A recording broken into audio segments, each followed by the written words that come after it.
Bonjour à tous, notre ULAN est enfin montée, on va pouvoir faire une prévol de la machine. Donc voilà, alors une bonne prévol, on commence à s'éloigner de l'appareil et on essaie de voir la symétrie de l'aile, voir s'il n'y a pas un câble qui est mal accroché. Enfin voilà, en s'éloignant, on peut voir tout un tas de choses qu'on ne voit pas de près. Donc voilà, on peut faire le tour de la machine, hein. Sachant qu'au montage de l'aile, on l'a déjà plus ou moins un peu fait, mais voilà, là notre machine est prête à partir, on va faire la prévol. Voilà. Alors, sur un pendulaire, on peut, comme on a l'habitude, regarder l'intérieur de l'aile. Voilà. Et on voit tout le tube de bord d'attaque et la fixation du câble transversal. Voilà.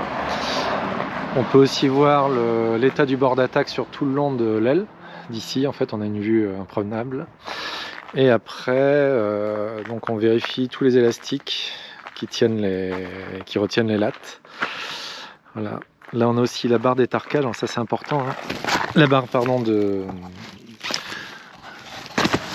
qui empêche, voilà, la barre d'angle qui empêche l'aile de prendre un angle trop piqueur. Voilà. Donc bien vérifier qu'elle est bien enfoncée dans le bord d'attaque. Voilà.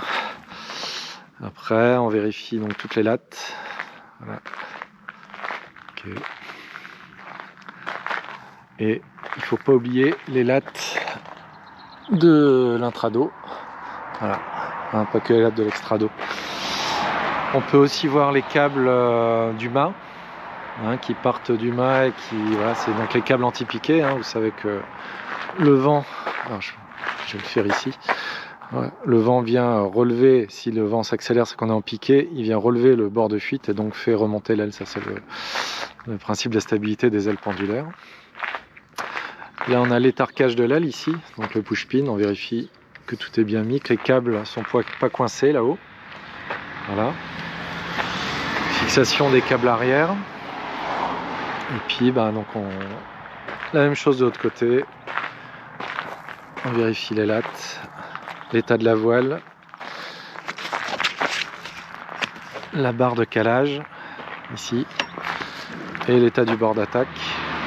Voilà. Et on peut jeter un coup d'œil à l'intérieur et voir que tout est bien en place, pas un tube tordu. Voilà, on a accès à plein de choses. Voilà. Les câbles latéraux. Donc on a aussi un accès ici pour voir l'accrochage de ces câbles. Voilà. Okay.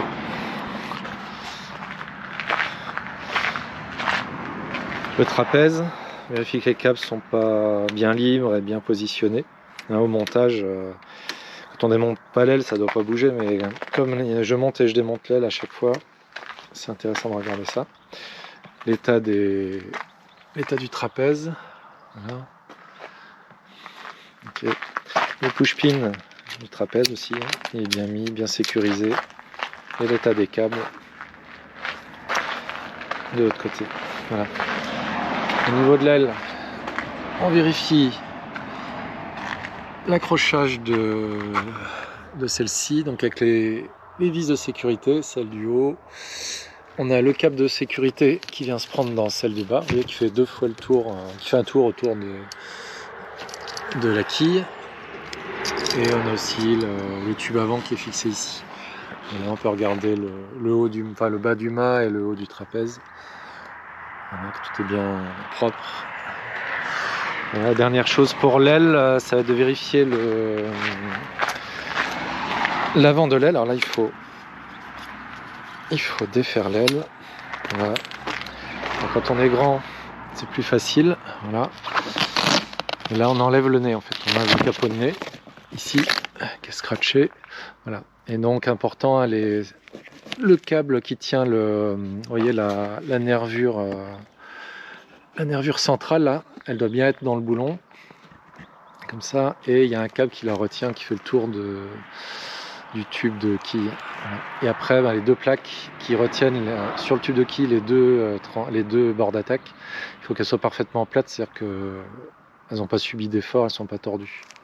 Voilà, on peut jeter aussi par là un œil dans l'aile. Voilà. Et donc on remet notre bord d'attaque, scratché, voilà, bien plaqué sur l'aile.